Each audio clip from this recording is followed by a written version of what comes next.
Okay.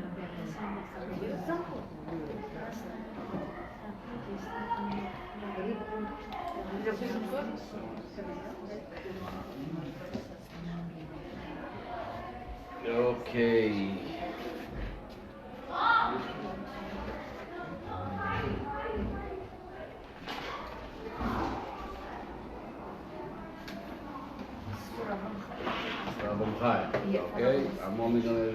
I guess I can only say things that can be recorded. Sorry, guys. Yes. You're missing the real class. It's gonna be another time. Oh, okay.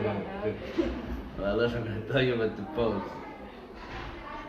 And the kids are going to the classrooms now, so it'll take a minute till things quiet down here. So first of all, good morning everyone, and welcome to our Sunday morning class. There's Hebrew school for kids, and maybe it's time to get back to Hebrew school for adults. A good resolution for the new year for myself, if anybody wants to join. So we are the Sunday before Yom Kippur, a very special Sunday. There's what? Less than, about 72 hours left to Yom Kippur, right? And it's the holiest day of the year. What has to be said more? So we're going to discuss a little bit insights into Yom Kippur so we can hopefully be a little bit more prepared. What we know about Yom Kippur, first of all, from the Torah tells us about Yom Kippur, is the verse that reads, Ki bayom hazeh yechaper aleichem, this is the day that I shall atone for you from all your inequities. Before God you shall become purified. This is what the verse says, Lifnei Hashem titoru. There is a historical component to Yom Kippur that not everyone might be aware of, but there was a so-called first Yom Kippur in the history of the Jews, which took place 3,330 years ago. Just 6 months after they left Egypt. What we know that between the exodus from Egypt, the splitting of the sea, 7 days later, the giving of the Torah, 49 days later. So about a few weeks later, we had the incident of the golden calf. When Moses was meant to come back with the tablets, and he gave them a certain time, and apparently it wasn't exactly on time as they expected. Let's say it was supposed to be there at 10 a.m. and 10 a.m. it did not arrive. And as you know, when they looked at the clock and they saw that he's not back, so the whole thing changed with looking for a new leader very quickly. By the way, people want to know where is the concept of Hasidic standard time, which is always about 10-15 minutes late, if not more. Or Jewish standard time, Hasidic standard time, if it's a further twist, even a little longer. I once heard that after the sin of the golden calf, we saw what being on time meant. We decided to repair it and never to be on time anymore.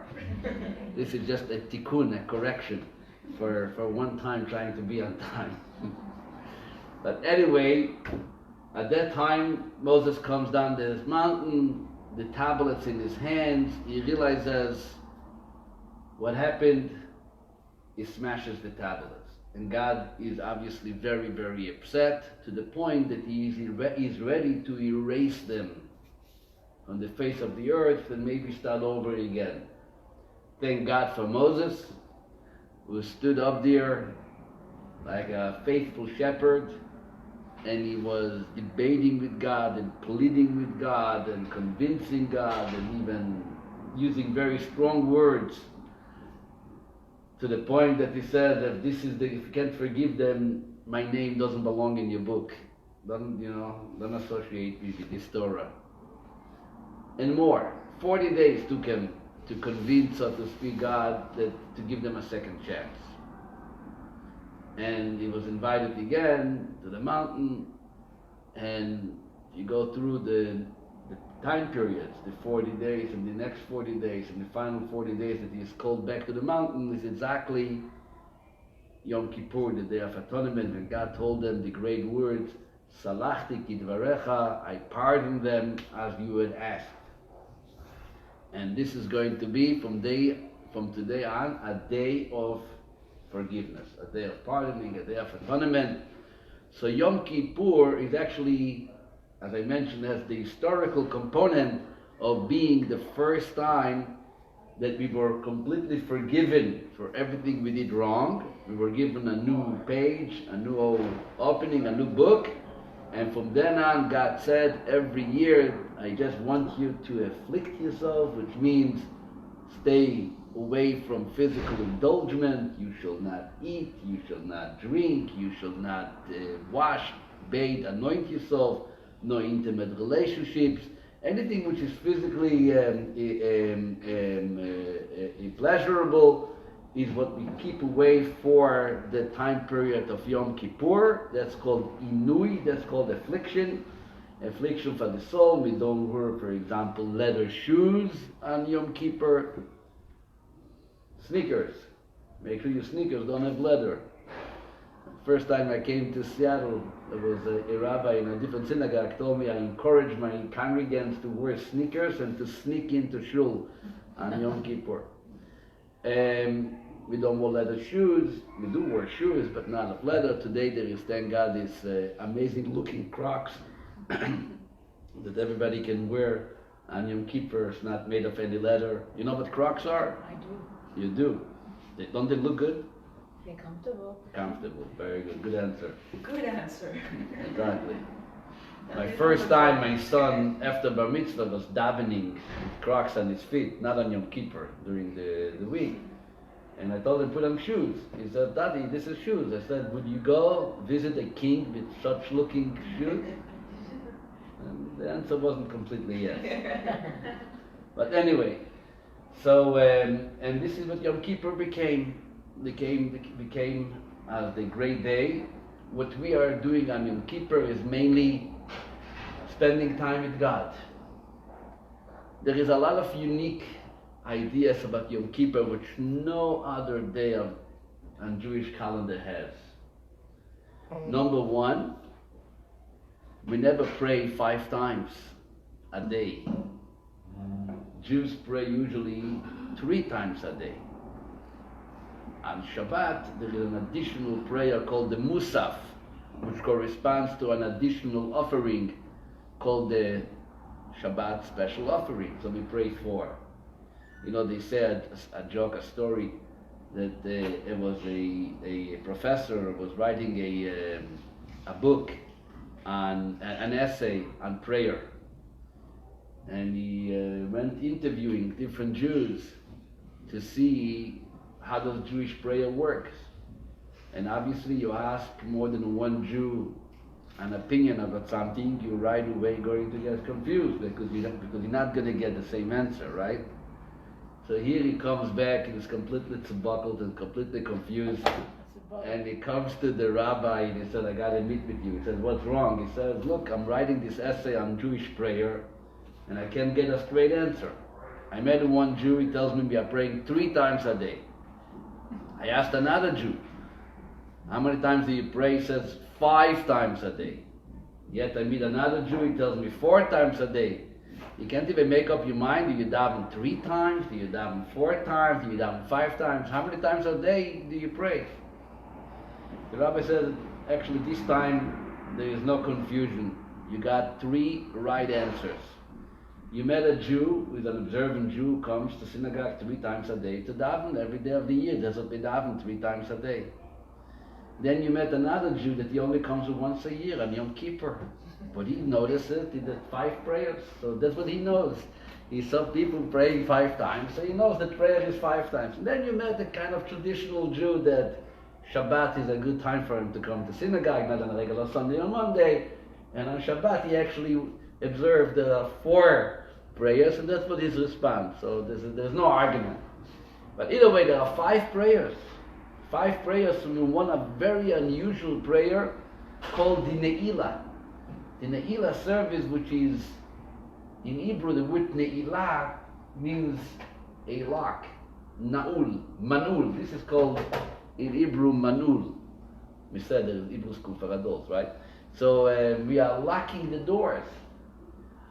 Usually it's being translated as we are locking the gates of heavens are about to get locked for another year. But as we're going to see in a moment, it's not only that the gates of heavens are being locked, it's the time of Yom Kippur when we are locking ourselves up with God in one room and nobody else comes in at that moment. This is it. This is the highest moment and the peak and the highlight of Yom Kippur is the last service of the year. As a matter of fact, in many synagogues and communities, you see that probably the largest participants and the number of participants in services is when it comes that last moment of the Yom Kippur service, and they coming. Well, it's like cockroaches coming out, and everybody is there, but it's not in a bad way. This is really, they come because they feel that this is where they belong. This is the real Jew kicks in and says, okay, I gotta go be with a few others because Ne'ilah Yom Kippur is about to come to the end. And it's very beautiful. The Kabbalah, Jewish mysticism, teaches us that, as those who learned, and we know that the soul is a 5-dimensional soul. Actually, in one of our prayers on Yom Kippur, we do mention specifically those 5 different titles, which is not just titles, but 5 different levels and relationships what our soul has with us and with God. And usually the 5 dimensions of soul corresponds to the 5 different names that the soul has in Jewish literature, mainly in the biblical literature. Once it's being called Nefesh, sometimes it's being called Ruach, sometimes it's called Neshama, sometimes it's called Chaya, and there's also even a name called Yechidah. Yechidah, which is from the Hebrew word Yachid. It's like the nucleus aspect of soul, which is singled out and one and pure and essential with God.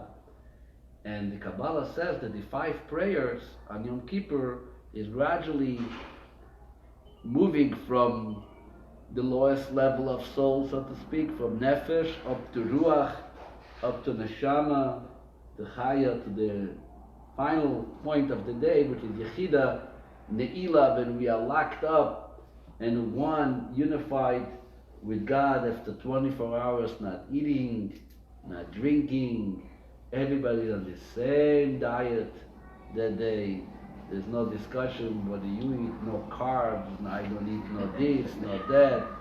I'm on a vegan and schmigan, and everybody has his own liquid diet and that diet, can be sugar bear. But when it comes to Yom Kippur, we're all on the same diet, 24 hours, nobody ate, nobody drank. We are all equally, present in the same, under the same roof, dressed almost identical. It's customary to wear white on Yom Kippur. It's not required, but it's customary to wear white. So you can see in the synagogue, almost everybody is in white, whether it's white shirts or white coats or white dresses and a white scarf. I remember my grandmother used to have a white scarf, like a very, special Yom Kippur scarf. And you're in white. In white is again, yes, there's the idea that we are like angels, which the holy books say, and we are, identifying with purity, which is white. But there is also the idea that we are all identical, I am red, you are blue, different colors, the rainbow. There's no rainbow. Everybody is white, everybody is good, everybody is pure. And this is Yom Kippur. So when it comes to the Ne'ilah, the last part of the day, is when you are really uplifted to the great spirit of unity and connection and energy to a point that God says goodbye, it was a pleasure, you're all clean and we're ready to start again. If we can only hold on to it, only hold on to it a little bit, it'll be a whole different story. You know, it happened once that after Yom Kippur, as I was making my way out of shul, somebody came Nebuch with his talis bag. He thought Yom Kippur is tonight. He was ready to start over. I mean, you know, I wasn't ready to start over, but he just started. He made a mistake in the calendar. And he thought Yom Kippur is actually tonight. And everybody's walking out and he's walking in. What's going on, Rabbi? What's Yom Kippur? I'm not doing Kol Nidre again. I mean, I'm going to eat dinner. You can come back if you want. But anyway, there's actually stories like that. Actually, beautiful stories that ended up with a lot of insight of people who came late to Shul on Yom Kippur. They were late with their day. It's another time. So either way, Yom Kippur is that day. What do we do on Yom Kippur? We pray. You know what we don't do? We're not supposed to work, we're not supposed to eat, we're not supposed to drink. What do we do? So we daven. There's a big book called the Machzor for Yom Kippur, a seasonal prayer book for Yom Kippur. And you spend time, you know, do I know which word to say and how to express myself? Geves, who knows? So what do? Our sages were so nice to us. They already organized proper text and they knew how to express praise and quest and thanksgiving. And all of it is organized for us beautifully. And today there's a translation if you mamel Russian, if you comfortable languages in English, you have it in English translated. If you speak Russian, it's in Russian. My grandmother used to daven with a siddur called the Korban Mincha Siddur. There was a traditional siddur that every groom gave his bride at the day of the chuppah. What was the advantage of this siddur? That all the words were translated into Yiddish. The Yiddish. I have over here in the library one of those, called the Korban Mincha Siddur. Because that was a common language. You want to talk to God, you want to know what you're saying to Him. And for our bubbies, Yiddish was a greater way to express themselves than or understand. So having English or having Russian in your book as a translation is nothing unusual. Like I said, our bubbies and elder bubbies were all having Yiddish translations to their prayer books, and they were using them, and they were using them very, very much, just following and wanting to know and trying to understand what we say. And if you don't understand, it's also sometimes, you know, it's also okay, because after all, like I said before, those words incorporated everything that one needs to say, needs to ask. These were words which were made by holy sages, by holy people, and they knew the code, you know. If somebody shows me the computer and he wants me to read code, I have no idea. I see numbers with zeros, with arrows. Basically, I have nothing. I have no idea what they're doing there. But somebody reads code, right? You stand up there, and for you it's olive based. For me, it's not even Chinese. It's worse. A big part of the prayer, I'm going to go with you very short, the order of the prayer, to see how you keep on, you know, gradually ascending to greater heights during Yom Kippur. Let's first share one component that goes throughout our prayers. And this component is called vidui. God says in the Torah, when a person would bring an offering, a korban, for violating a negative prohibition or not doing something positive, he had to bring a korban. We know the idea of korbanot, of sacrifices. And yet, the Torah says, "Vehitvadu et avonam asher asu." When you bring a korban, you also have to stand by the korban and actually confess the wrong deed, the wrongdoing, what you did. You have to confess. Confession. Confession means we don't confess to people. There's no priest. There's no all this mitzvahs of confession doesn't exist in Judaism. But between you and God, you should confess. There's a verbal confession.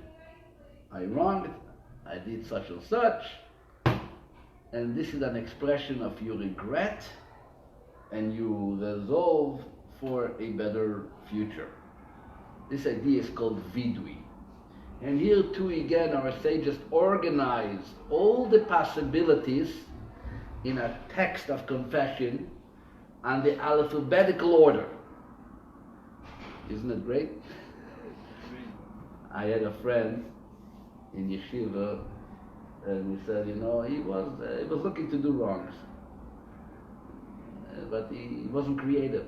I remember, but we all knew that he doesn't have a creative mind. He wants to do bad things, but he doesn't know just how to do it.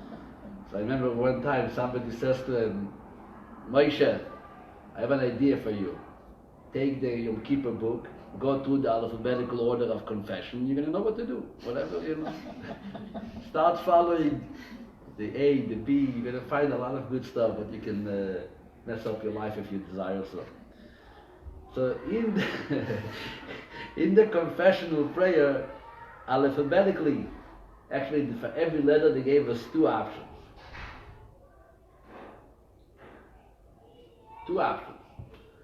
And we say it usually as we are standing, and usually for every time we say the word. And for the scene, it's called al-chet. We are clapping our chest as if to say, it's your fault. Why did you get us to do it? Why did you get us to do it? And that's how we clap on our chest every time we say the word al-chet. And we say it, how many times? We say it 10 times during Yom Kippur. I want to share for a moment the reason for those 10 times. Why do we say it 10 times? First of all, when does the atonement take place? You want to be confessed as the atonement is channeled. Then is when the confession should take place. Then is when you want to be in a state of tshuva, of repentance. And it starts in the evening. But Yom Kippur is a full day. The completion of it is only by the Ne'ilah, by the last service of the Day of Atonement. So it moves on. And when it comes the sunset this Wednesday, this is going to be a whole different sunset than any other sunset you saw throughout the year. Because the sunset of Wednesday, of Yom Kippur, is a sunset which atones, brings the atonement to its completion.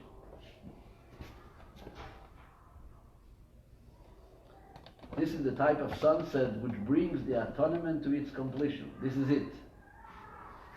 But it can happen at every moment of Yom Kippur. So what happened was, let's say you confessed the evening of Yom Kippur. Called Nidre, you come to the first service and you recite the confession. Oh, by the way, if you can't make it to shul, you can organize yourself with a book and you do it at home. God will come visit you at home on Yom Kippur too. Obviously you can try, and it will be preferred if you can be, together with other Jews, it's more Hamish, it's more comfortable, more appropriate. I had a great grandfather, my Bobby's father, lived in a small village in Romania. It was Romania, then it was Hungary, kept on changing. And in his little village, he was the only Jew. And he didn't have a minyan every day. So for Shabbos, he used to walk to a different village. Different villagers came together to join into a minyan. But every year for Yom Kippur, they used to travel into the big city, whether it was Bucharest or other big cities, to spend Yom Kippur. That was the common thing. And also, just for a commercial, if anybody needs a place to stay in the community, there are people who offer their houses and there are places to stay.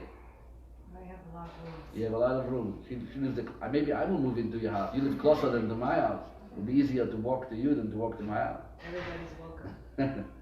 What's for breakfast? That's why I'm inviting. Anyway, so when it comes to the evening and you say the confession, but Yom Kippur is still going on, and we know that between the end of services, the night, And next morning you can still mess up a little bit. That's what it says in the Shulchan Aruch. I read it yesterday to the congregation in the evening.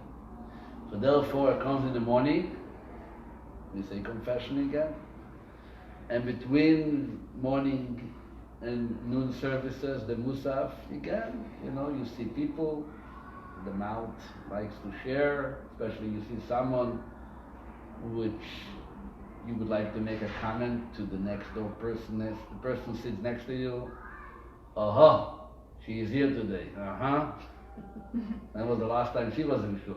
Yom Kippur. Okay, I'm sorry. Okay, I'll say. So you gotta confess again. And then somebody comes in to after Musaf and you go take a little break, long day, and you take a walk, and you walk by someone's house. Well, what do you think? How did you pay for that house? Or you see someone else's car.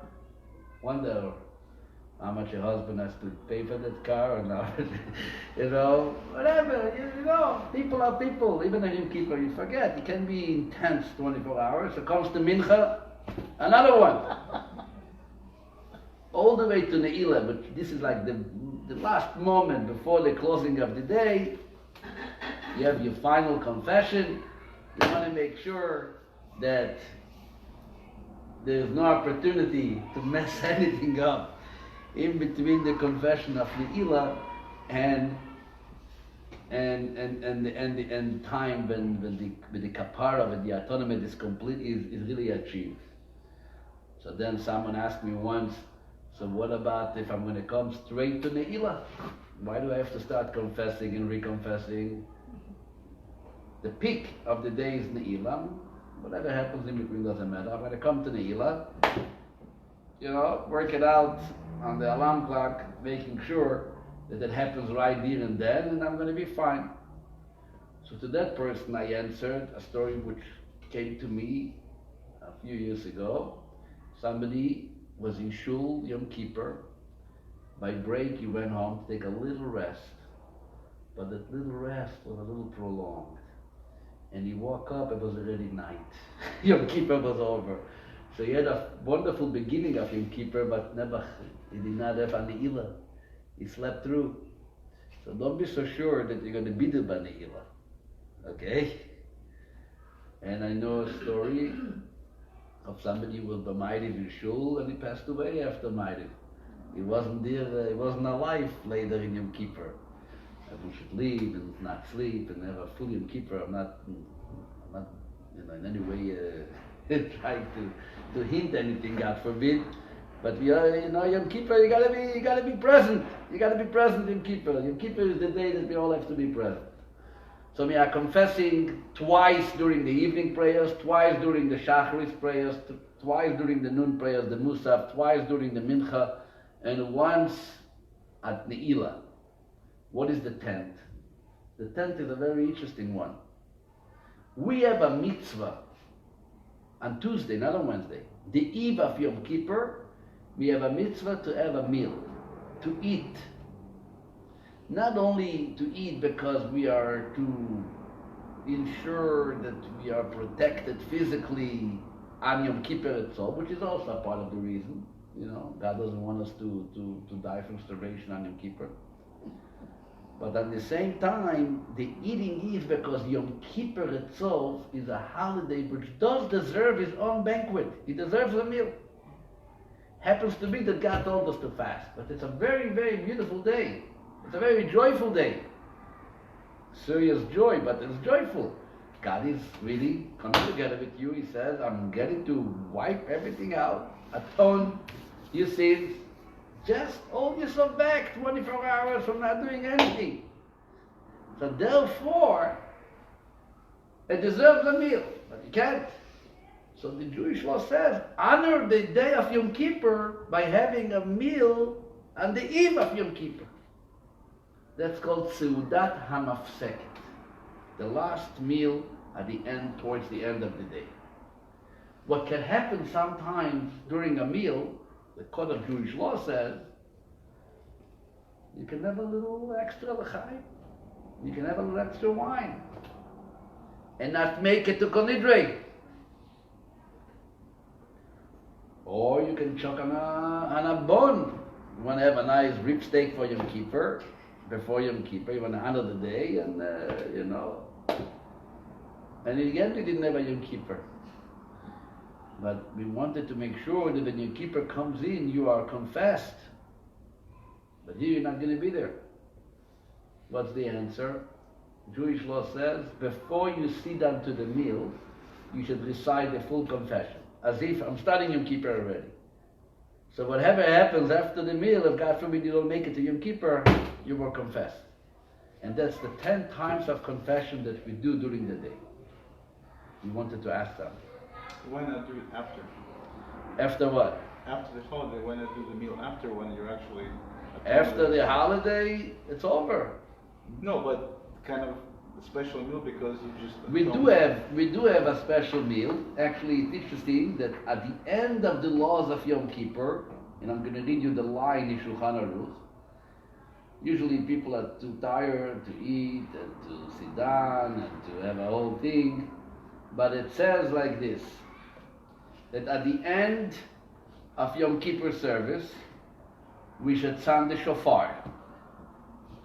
What is the reason for the sounding of the shofar? Says the Shulchan Aruch, the reason for the shofar blast is that it signifies the ascent and withdrawal of the divine presence.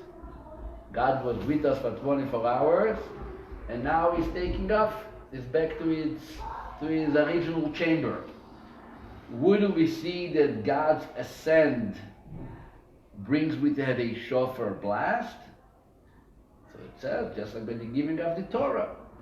When the divine presence ascended Mount Sinai, the verse says, Bimshocha Yovel, when the shofar was blasting, is when God ascended. All Elohim B'tru, or God ascends with a shofar. This is reason number one. Another reason for this shofar blast is to publicize that this night is a festive time, Yom Tov, and so people should celebrate with an ample festival meal. The shofar is to tell you, come on, we want you to go home and be excited. However, since this festive time is not widely known, not everybody knows, like you just asked, that you should go home and make a festive meal. Therefore, the sages instituted a shofar blast to publicize it. To publicize that the time is now to go and party. Party for what? You were granted a tournament. That's the reason for the shofar.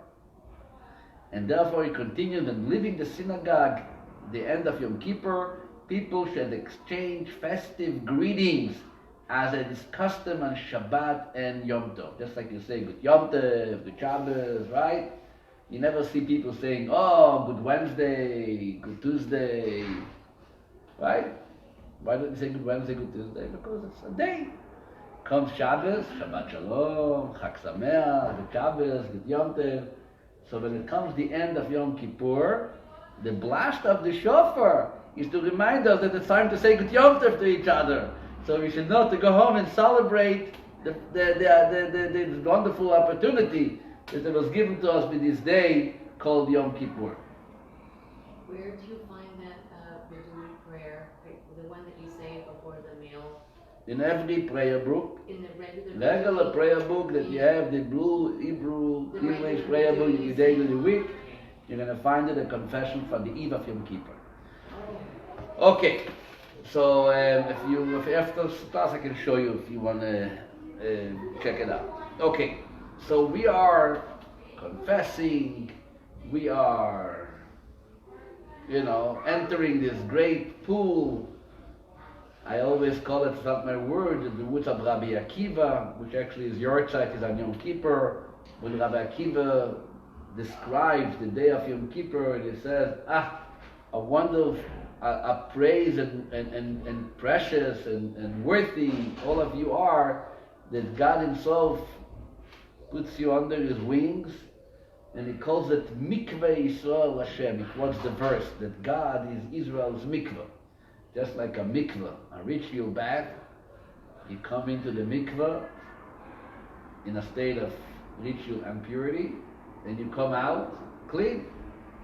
So too is Yom Kippur. This is the larger mikveh, so to speak, the ritual bath that God deposits all of us in the next 24 hours, and He says, you just dip into that mikveh, and you're going to walk out, the next evening clean and pure. Once a Hasidic master said, in a conversion process, so the person who converts goes to the mikveh. That's a requirement in the process of conversion. One of the great Hasidic masters said, you can imagine if a mikveh takes a goy, a non-Jew, and makes him into a Jew. Can you imagine what a mikveh does to a Jew, to what kind of Jew he can make him? He can raise them and elevate them to such levels. So this is the ritual, the physical mikveh. How much more so when we are entering in the woods of Rabbi Akiva, in the mikveh of God, which is the day of Yom Kippur. This sounds exciting, great, like I always say, the best day of the calendar year is Yom Kippur. One of the great Hasidic masters again once expressed it by saying, I have no problem fasting the 9th of Av, the day that we are mourning the destruction of the temple, which is also a 24-hour fast, and Yom Kippur. All other fasts is very difficult to me. These 2 days I have no difficulty fasting. And he says, why?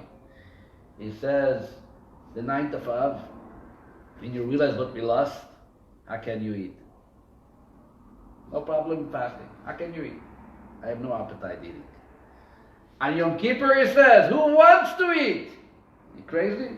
You going to spend the day eating? This is the day that you are all spiritually attuned. It's a time that you put everything away, your cell phone and your smell phone and all the text and WhatsApps and all the detach yourself from all the addictions that keep us tied to so many different limitations, and you say hello, you put on your wings and you fly. This is Yom Kippur. I don't want to hear anything. I can't hear anything, even if I want.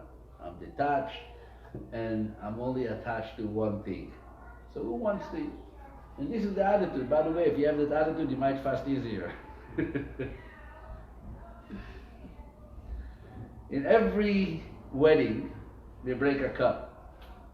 You know why we break a cup? You have to remember there's a price, right? You're going to get married, but there's a price for it. Obviously, there's the price we paid in life in general, the destruction of the temple. There's all kinds of beautiful reasons for the breaking of the cup. And you can imagine that officiating rabbis to thousands of years of officiating weddings created all kinds of insights into the breaking of the glass. But breaking of the glass is obviously that everything comes with a price.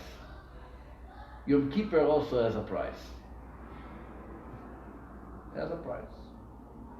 And this is probably the hardest part of Yom Kippur, but without that, I'm sorry my dear friends, Yom Kippur is going to be very challenging for you. If you want to have the real Yom Kippur experience, you got to go through that extra exercise. And this happens today, in the next 3 days. What is it?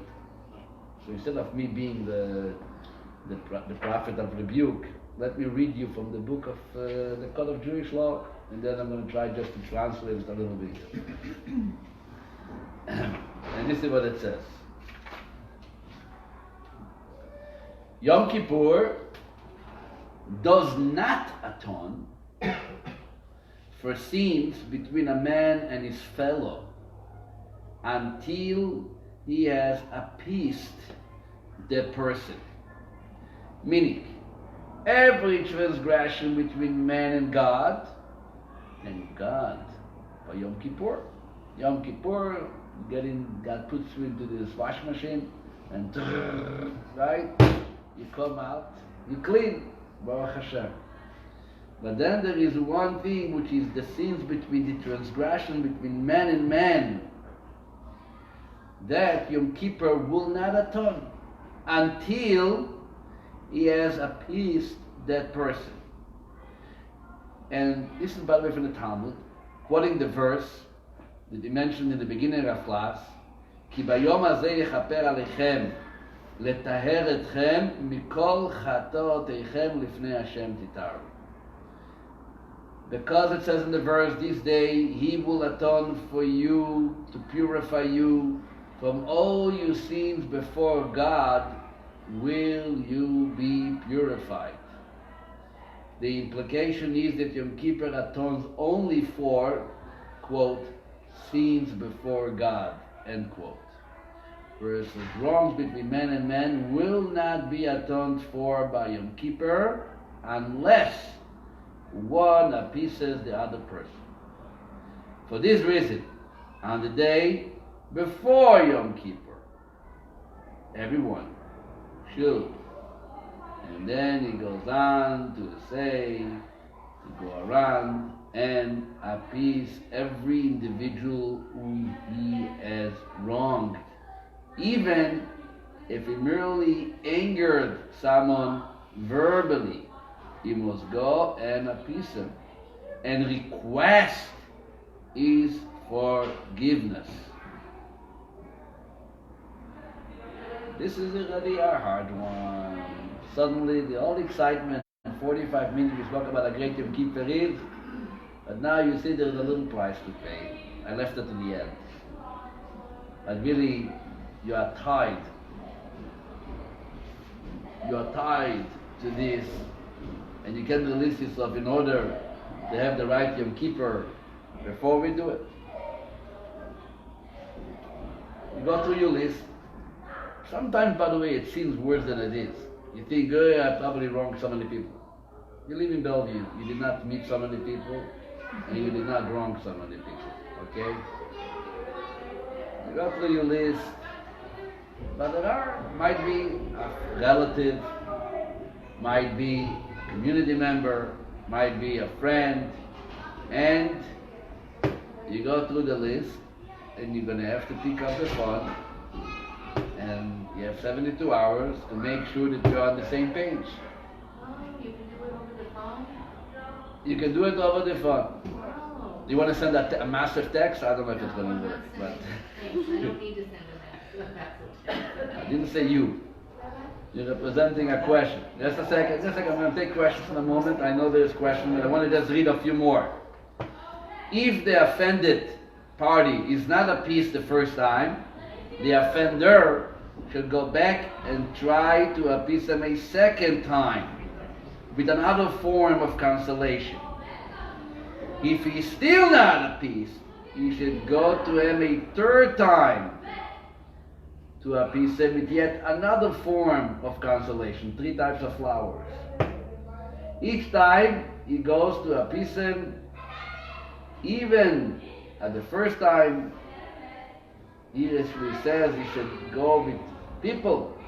I guess this is something that you severely did something wrong to somebody, and go on.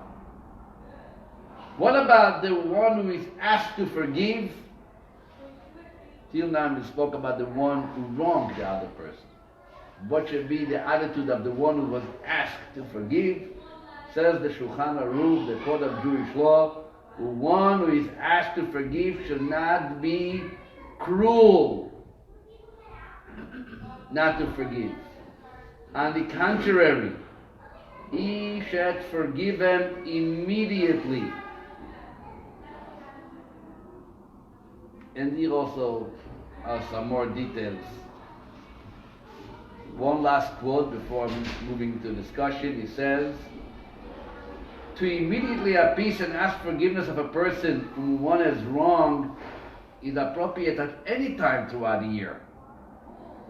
Nevertheless, on the day before Yom Kippur, one should be specially vigilant about this, so that the heart of the Jewish people will all be at peace with each other, and thus Satan will have no opportunity to level accusation against them.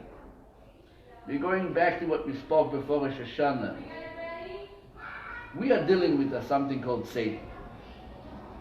You know, not because we are before Halloween. There is something called Satan, which is a prosecuting force, which is an angel, so to speak, and he's there as a prosecutor, as an offender, trying to bring up baggage. And we have to make sure to get rid of him. And on Yom Kippur, he literally almost doesn't exist. That's the truth. Matter of fact, the word for Satan in Hebrew is Satan, which the numerical value of the word Satan is 359. 64. Huh? 64. 364.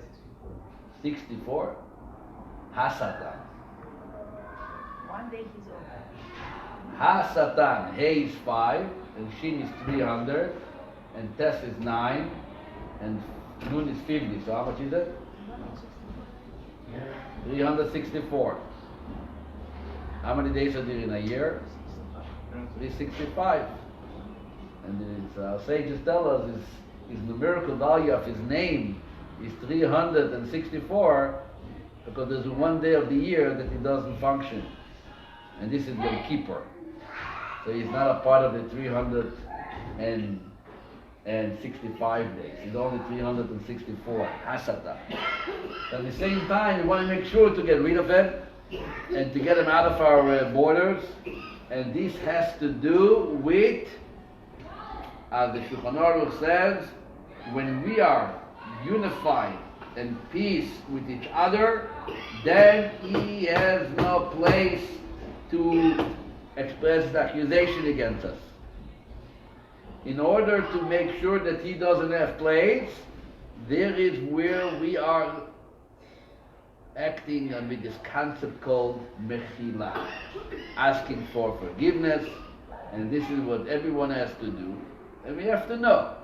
Asking for forgiveness does not mean that what you wronged somebody is completely getting away. There's all types of asking for forgiveness.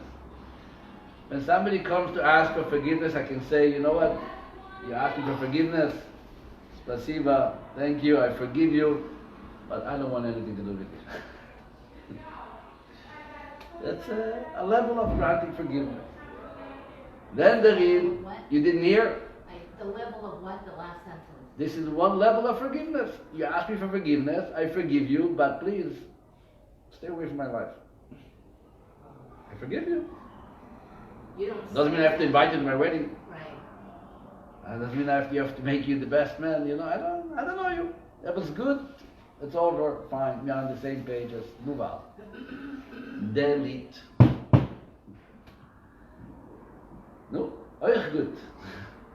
Then there is asking for forgiveness. Oh, you really want me to forgive you?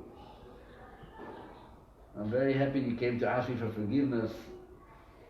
What about discussing a little bit what happened and why it happened and how to make sure it doesn't happen again? Okay, that's already a second level. That takes a little more than a second. Might be a little challenging, but you opened it up and you really clear the air. Does it mean that I'm be friend again? No, but at least it's very clear what happened and we took care of business. And then there is yet another level of forgiveness. I wronged you, I understand it was wrong, I want to apologize. You do, actually, I'm very happy you came. I think we should go out for coffee tomorrow. Let's make a time. I don't just want to forgive you. I want to see if we can get back to the point that we were before you wronged me. It needs a little more than just a telephone conversation. Maybe we can go out, restaurant, an outing, space. Let's talk about it. And the truth is, you're going to have one meeting, and maybe you're going to have a second meeting, and maybe a third meeting. But I don't want to lose the friendship. What happened was stupid, was wrong. And let's try to rebuild our previous connection. Matter of fact, when you brought an offering to God in the temple for something wrongdoing, there was also two offerings. There was one called the sin offering. This was literally just, clearing the page. I did something wrong, I atoned my wrongdoing, I asked for forgiveness. Then in addition to that, there was I called that korban olah, all burnt offering. The purpose of that offering was like bringing flowers to your spouse, to your friend, after you wronged them, a card, the effort that you put in. It's not about just doing forgiving each other. Let's move back. Chadesh yameinu kekedem. Let's restore our relationship as before. That's how it's with God, and that's how it's with people. Sometimes, the story, they say, someone came to his rabbi and he said, I wronged many people. He was the guy with a big mouth, and he always had something bad to say, nasty to comment about people. And it came before Yom Kippur, and now he knows that he's in trouble. He has to figure it out. He wants to have a full Yom Kippur experience. The rabbi says, this is the solution. How many people is that? 50. Before you go and you ask for forgiveness, you take a 2x4 beam and you punch in 50 nails. And then each person you go and you ask for forgiveness for, you pull out one of those nails. Esoteric, mystic, who knows the idea, nails. The rabbi said that that's going to work, but he doesn't. Comes back after a very hard couple of days before Yom Kippur. He says, Rabbi, I did it.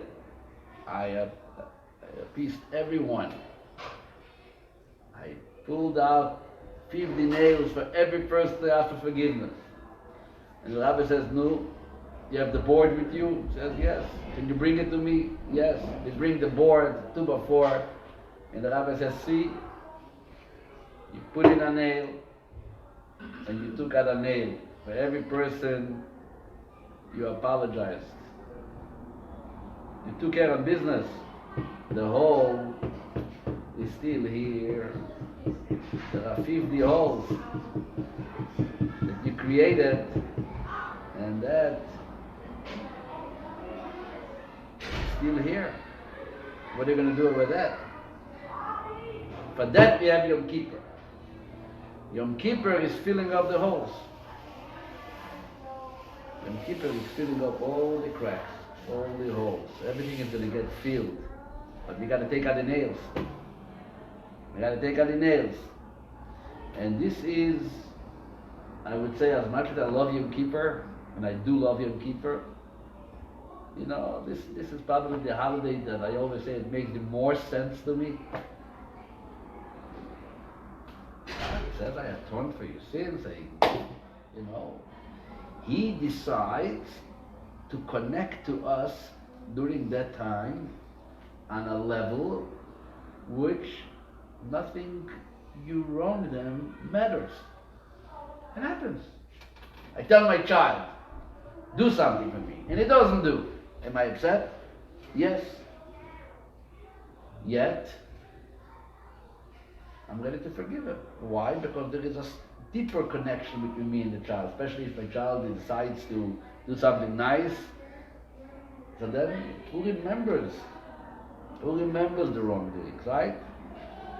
Same thing with our spouses, same thing with our parents. You're ready to move on.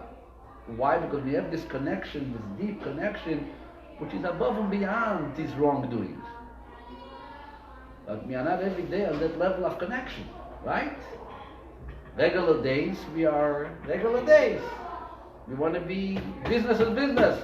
We want to be treated fair. But there comes a time when we say, let's think and let's concentrate and let's get together to that level of connection which transcends those limitations. The deep inner love and care that we have for each other, that I'm ready to look away. And this happens on Yom Kippur. God says, listen, I'm taking you up on heights. I'm pulling you out from that limited relationship. I'm bringing you to a soul connection that everything is going to be forgiven for you. Ki bayom hazeh yechaper aleichem, letayr eschem, to purify you. It's amazing. But these are great days. We do wish each other good Yom Tov on Yom Kippur. At the same time, this is the hard part. For me to get up this afternoon after class and to try thinking and making a phone call to this person and to that person, no,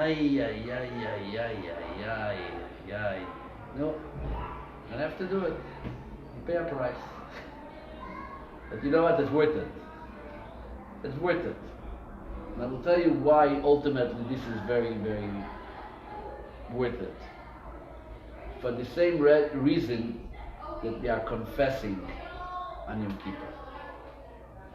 Why is it so important to confess? Usually the confession is an expression of our tshuva, right? You regret, and you want to express it. The Alter Rebbe of Shner Zalman, he talks about confession. He says confession is also a way of putting yourself into a right perspective. Perspective means, who are you? Person walks in on Yom Kippur, after all, you know, I'm an accomplished person, I did this, I did that, I have a family, I have a business, I support it, I gave tzedakah, you know, I do good things. It's lacking the bittul, it's lacking the self-nullification, which is so much required standing before God. Once you start confessing once, twice, 3 times, 4 times, at some point in the day you realize you are a real schmatter, you know? You're a human being. You are flesh and blood. You like chicken and fish and a little chaim. That's who you are. That's it. Don't make yourself into this big deal. You are garnish. You are very limited. You have never, you know, try to go through one day without a coffee, complete with sugar, and if somebody is making too much noise, and somebody is bothering you, you're a grown young. You feel like you deserve, right? So what do? You confess, and as more you confess, and as more you confess, and as more you confess, once and twice and 3 times and 4 times, you become more shmatter, more shmatter, more shmatter, and you're squeezing yourself and you're becoming into a real nothing. And that is when you can stand in the presence of God and say, okay, I think I need you to atone me. I need you to take care of me. And the same thing, by the way, is asking mechila, is calling someone and asking for forgiveness. Call another person, you have to get out of your box, to go to a person which in your mind, you know, probably deserved even what you did to them. And to say, hello, my shalom, this is Rabbi Farkash, what happened? You know, I remember 2 months ago in the summer, you were going on my nerves, you kept on bothering me. How come this, the shul is not clean, and how come the kiddush is not this? What did I tell you? Can you stop bothering me, get away from me? I was wrong. Sorry. I was wrong. Forgive me. I don't know if I want to forgive you, Rabbi. Oops. Okay, I guess I'm coming over. Okay, come. Come on, baby, come on. Go down on your 4, come. And that's how it works. And you're slowly making yourself, and you're realizing that it's not only in your head. And you call you Zaidi, and your Bubby, and your father, and your mother, and it says, I'm sorry for not calling you throughout the year. I don't know if I forgive you so much. What are you ignoring your mother? What are you ignoring me for the last 3 months? You know, I'm home alone. Sorry, mommy, you're busy. No, so you're busy. You forgot that you have a mother. You couldn't call me. Okay, mom, I'm coming. What do you mean coming? I'm in Israel, you're in America, you're not coming. What's going on? You're going to be a mensch? Are you going to prove yourself? And that's how it goes, you know, you chap. Every once in a while someone's going to tell you, you're me, crazy? You never did anything wrong to me. Happens. But might have to be ready to go through a little bit, a little squeeze. But it's good, it's healthy. That's a good preparation for Yom Kippur. It's a part of the process.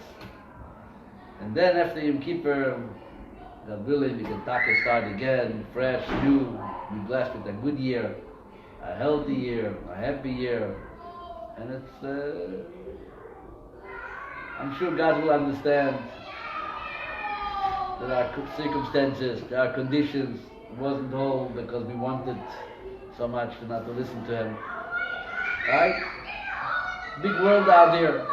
God is a God who understands, a God of mercy, of kindness. And we have to do what we have to do. With this in mind, should be everybody a meaningful Yom Kippur and a good experience. If you have any questions, I'm here to listen to your questions. Maybe you have an answer. Yes? No questions? I forgive you for not asking. Yes? Does the request for forgiveness between man and man, is it between Jew and Jew, or is it Jew and Gentile? We should be at peace with every single person in the world. There's no reason to be in a fight with anybody. And if you already apologize to someone, if you apologize to someone after the fact, which is what you should do, but the person started it, and then unfortunately you reacted to it, and you know that person is not going to accept it, because that person thinks that God thinks that He's doing everything fine. I have a question. But you still need to go to that person. I hear your question. The answer is, I'm not so old, but I'm not so young either anymore. And I don't remember ever hearing a fight that it wasn't the other person who started it. I never heard about somebody fighting with somebody and the fight wasn't that the other person started. You don't get it? You got it. I'll give you another scenario. Meaning to say, we don't know. A lot of times it's going to be a misunderstanding. I can go over to a person, listen. If someone is unkind and you react to that. You don't know if they're unkind. Maybe they had a hard day. Maybe they are very kind, but their circumstances at home brings out another element. They're not being unkind. We have to look on every person with the benefit of the doubt that they really want to be nice, but they just got such a mishabera from their wife or from their husband at home that when they saw you, you were the first guy who they had to react again. But they didn't mean anything against you. No. I can tell you stories and stories I'm talking of... about someone who's very unhappy with their life. That's why they behave like that. Okay. They're unhappy. So you have to know, so that doesn't mean they're not kind. You just said that there are circumstances that we may which react make like they that, right? That's exactly what I said. I knew you were gonna go there. And then, And then what? so you asked them to forgive you because you reacted to their behavior. Exactly. And you did it after you did it several months ago. So you still need to do it 3 more times for Yom Kippur? Not 3 times. Twice? Not even twice. First of all, you didn't do it yet. I've been debating. Oh, you're debating? Look, do it. Do it. Don't worry. It's gonna be good. Do it. But after When I did it the first time, it wasn't from you. You asking for forgiveness? Yeah. So you don't. Really? Yeah. There's no mitzvah to go and recall old peklach. Sometimes it's going to be worse. You're calling a person, and he says, why are you bringing it up again? I literally put it behind me. I was once in a synagogue. This is not a joke. You know what akila means in Yiddish? Akila. Akila is a medical condition. What do you call it in English? She's a doctor. What do you call akila in Yiddish? In English? Akila is in Yiddish. You know, when you get like a little, when you side off your foot, you get like a... Spasms? No. When there's, it's a special place that has a problem, and it's like a broken area in the body that feels heavy, with the heaviness. It's What did you say? Is it a spasm? Huh? Not a cramp. Anyway, there's a condition, a medical condition that you have to organize your body properly, then it doesn't hurt you. It's in your foot, by your side of your rib. Hernia, very good. Hernia. So listen, you're a doctor. So hernia. I was in a synagogue one time, and I guess if you position yourself properly, the hernia would not bother you. But if you stand up and you sit, it irritates it. I'm coming into a shul. I was a young boy in Montreal, and I see this old man is screaming on the gabbai. The gabbai is the guy who calls people up to the Torah. Shouting at him. And everybody's kind of laughing. And then what happened? What happened was he called him up to the Torah. And this old man is screaming on the gabbai. He said, I just organized my kila and my hernia properly. Why are you calling me up to the Torah? I have to get up again.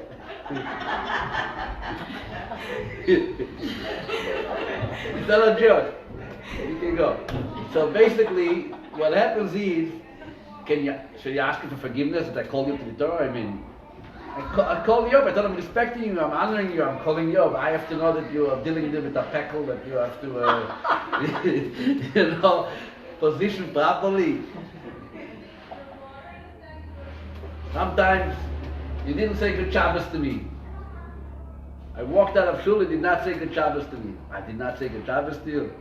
I was rushing to the bathroom, standing for 3 hours and davening. I think I saw you, I noticed you, But that's it. That guy doesn't talk to me for 3 months. What happened? 3 months ago, I didn't say good Shabbos. I have to now go back in time and to find that these 3 months ago, I was actually rushing somewhere and no. So there's a lot of, I wouldn't say 90%, but a big percentage of all this argument is really, what we call in English, simple misunderstandings, number one. Number two, peace and unity does not mean you have to agree with everything the other person is opinion of. You can definitely agree to disagree 100%. Okay, it's kosher, sealed, glatt kosher. It's fine. But then there is unfortunate situations which really people lock themselves up in a box and they can't get out of it. They feel like they are blocked here, and if they're going to call to say I'm sorry, that's going to bring out, stories and all. They appear weak, so they don't do it because they don't want to. It's a weakness, and it's a weakness people have. And thank God that we have Yom Kippur, and we got to strengthen ourselves, put on a guard, a belt, and do it. Because really, this is like the little price that we're going to pay for a meaningful Yom Kippur. So why not do it? Why not do it? It's not billions, it's a million. Yeah. After you asked for 3 times and they didn't accept this. Then you're done. Then I'm done, right? Then God will take it off your book. Good. Yeah, that's what we used to do in school. Run over to a child that did wrong. Forgive me, forgive me, forgive me. Bye. That's how I used to go. Forgive me, forgive me. Now it's a new head. Next. That was the Yom Kippur exercise.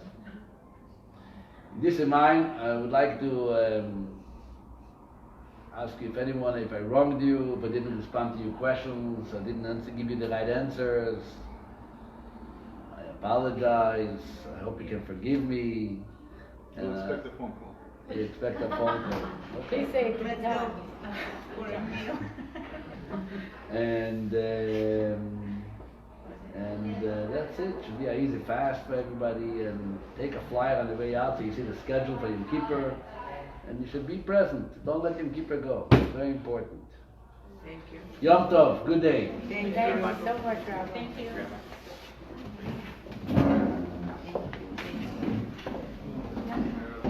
You moichel me.